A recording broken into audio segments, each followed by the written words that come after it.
Quand les bras qui vous ont si longtemps réconforté se fragilisent. Quand vous souhaitez prendre soin avec douceur de ceux qui vous ont donné la vie, vous réalisez que c'est un monde inconnu qui s'ouvre devant vous. La vocation de Sweet Papy Podcast est de rendre ces moments agréables, mémorables, pour maintenir notre équilibre de vie et une relation pleine d'amour avec eux. Alors, avec nos invités, nous parlons de toutes les ressources positives qui existent, des solutions alternatives, des approches actuelles, et nous avons à cœur de vous les transmettre pour vous soutenir et vous aider dès à présent. En cliquant dans le descriptif de l'épisode juste en dessous, rejoignez le cercle de parole Facebook de Sweet Papy Podcast.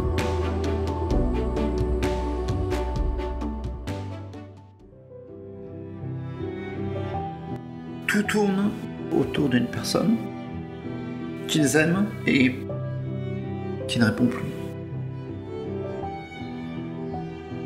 On ne peut jamais imaginer l'ampleur du dévouement d'une personne, sauf à l'interroger dans son intimité. Ce fut le cas pour mon invité. Homme d'affaires, grand voyageur et aujourd'hui retraité actif, mari aimant, père de 2 jolies filles et maintenant grand-père attentionné. C'est un beau portrait, mais moi j'étais venue écouter le fils, car je savais qu'il avait beaucoup de choses à raconter et on avait besoin d'échanger. Je m'appelle Jean-Luc Guermont, je suis né le 23 décembre 1954, ce qui veut dire que je vais avoir 67 ans.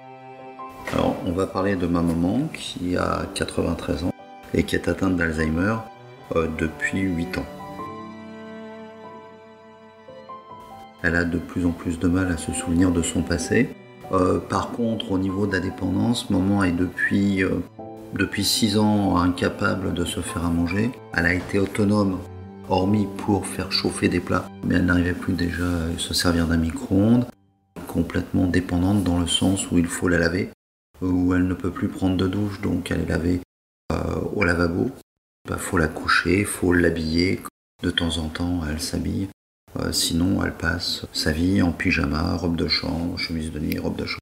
Compte tenu de tous ces handicaps, elle est classée en GIR 1, c'est-à-dire le maximum pour les aides à domicile. Donc plus d'autonomie du tout, voilà. Considérant qu'elle n'a plus d'autonomie du tout. Tout à fait. Il n'y a pas de bascule d'un seul coup vers la dépendance, ça vient petit à petit. Mes mamans étaient quelqu'un de joyeux, qui aimait s'occuper de ses fleurs. Mais elle avait beaucoup de rosiers à une époque, elle s'occupait de ses fleurs. Elle avait un chien qu'elle aimait promener. Elle rencontrait des gens, mais au fur et à mesure qu'elle a vieilli, elle n'a plus supporté les gens qui n'avaient pas d'éducation. Donc elle s'est un petit peu mise en retrait parce que lorsqu'il y avait un repas d'anciens, et qu'en face d'elle, dans un repas d'anciens, il y avait quelqu'un qui se mettait à rôter, elle ne supportait pas. Et elle s'est dit, j'ai pas besoin de vivre, de faire des repas avec des gens sans éducation, tout ça. Elle s'est renfermée. Donc elle s'est mise un petit peu en retrait. Ouais. Oui. C'était plutôt par rapport à des choses comme ça. C'était pas par manque d'envie de communiquer avec les gens. Enfin, elle parlait assez facilement aux gens, plus que moi en tous les cas.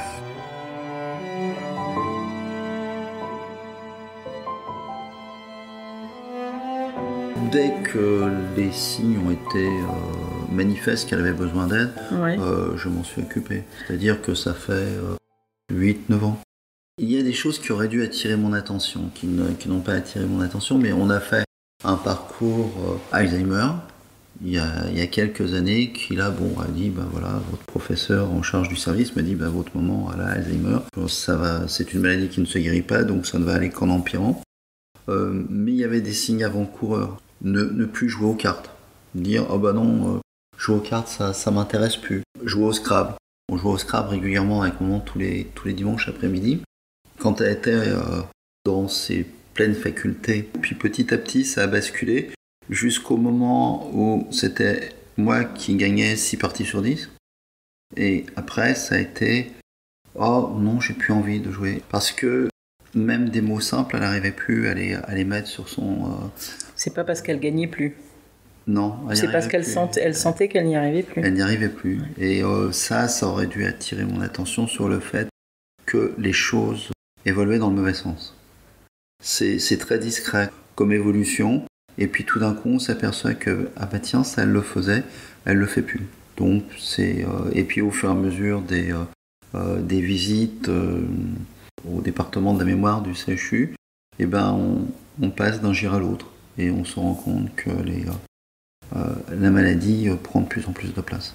Et ces différentes étapes qu'il y a eu avec elle les a acceptées ou elle y a participé si à chaque fois vous lui faisiez faire des examens pour constater le GIR par exemple? Alors, les examens à partir du GIR 4 jusqu'au GIR 3, enfin GIR 4, GIR 3, elle n'avait pas envie d'y aller. Bon, elle y allait parce que je lui disais mais il faut qu'on voit comment va ta mémoire, il faut qu'on voit comment les choses évoluent. Donc elle venait et on en profitait aussi avec Daniel. On finissait par aller au restaurant, donc il y avait une carotte quoi. Mais depuis qu'elle est passée en GIR 2, maintenant je lui dis maman il faut aller faire un contrôle de ta mémoire. Bon faut y aller, elle y va. Mon seul problème c'est si j'ai une aide à domicile qui habille maman à 9h du matin et que moi je vais la chercher à 10h pour un rendez-vous à 11h, c'est pas sûr qu'à 10h je la retrouve toujours habillée. Parce qu'elle ne se souvient plus qu'elle a le rendez-vous quoi. Donc elle peut aussi bien décider de se déshabiller et d'aller se recoucher. Donc il y a bien eu toutes les étapes au fur et à mesure. Donc tu dis depuis 2013-2014 à peu près Oui, depuis fin 2013, début 2014. D'accord. Okay.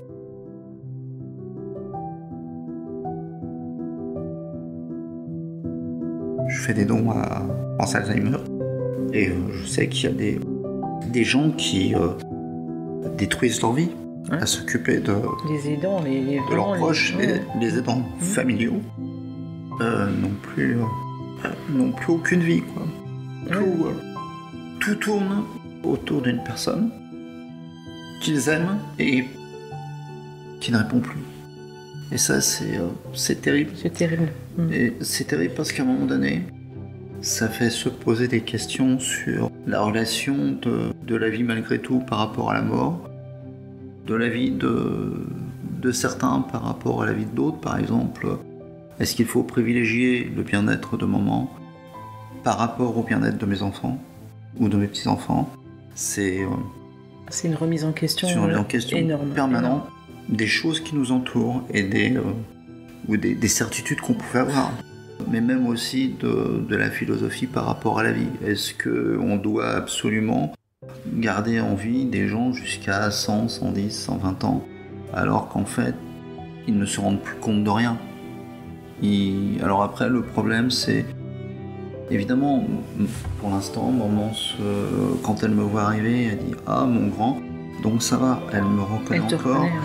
Je sais par expérience, puisqu'en fait, maman est l'un des membres d'une famille de 9 enfants. Sur les 9 enfants, il y en a 4 qui ont eu Alzheimer. Donc c'est lourd. Donc un garçon et 3 filles, et celle qui n'a pas eu Alzheimer, qui est décédée avant, sa fille qui a 75 ans a Alzheimer.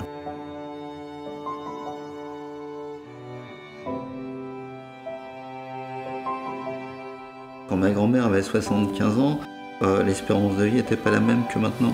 Donc on se disait qu'à 75 ans déjà, elle faisait partie de ceux qui étaient au-dessus de la moyenne de l'âge de décès, de l'espérance de vie.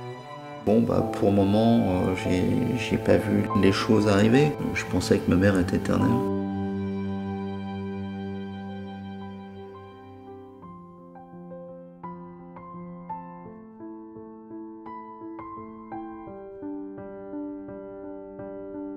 Pendant cette première partie d'entretien consacrée à sa perception de la maladie, les étapes et son rôle, nos émotions ont été crescendo. On a donc fait une pause. J'espère que cet épisode vous a ému. En tout cas, c'était le cas pour moi et ce n'est pas fini. Dans le prochain épisode, nous le retrouvons avec toujours autant de délicatesse sur les thèmes de la protection mise en place pour Gisèle, sa maman, et bien d'autres conseils. Alors pour info, ceux qui ne connaissent pas le terme de GIR, groupe iso-ressources, cela correspond au niveau de perte d'autonomie d'une personne âgée. À bientôt, j'espère. Si mes jolies histoires du Sweet Papy Podcast vous ont plu, si les thématiques abordées vous intéressent, n'hésitez pas à partager avec vos amis, à noter 5 étoiles sur Apple Podcast et bien sûr, abonnez-vous sur les plateformes habituelles pour suivre tous mes épisodes. Vous pouvez me retrouver sur Instagram, sweetpapipodcast, ou contactez-moi par mail, sweetpapipodcast@gmail.com. Et pour finir, un petit souvenir de l'époque relié à l'épisode du jour. À très bientôt!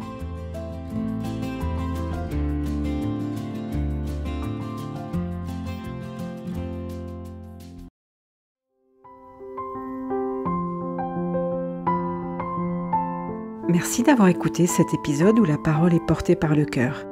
Au-delà du podcast pour les personnes qui ressentent le besoin d'être accompagnées dans ce moment complexe, nous vous proposerons très bientôt des solutions concrètes et de participer à des ateliers optimistes et inspirants spécialement conçus pour vous.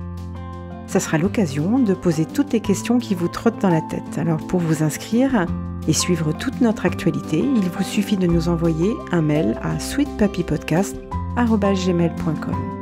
D'ici là, prenez soin de vos proches et à dans 15 jours.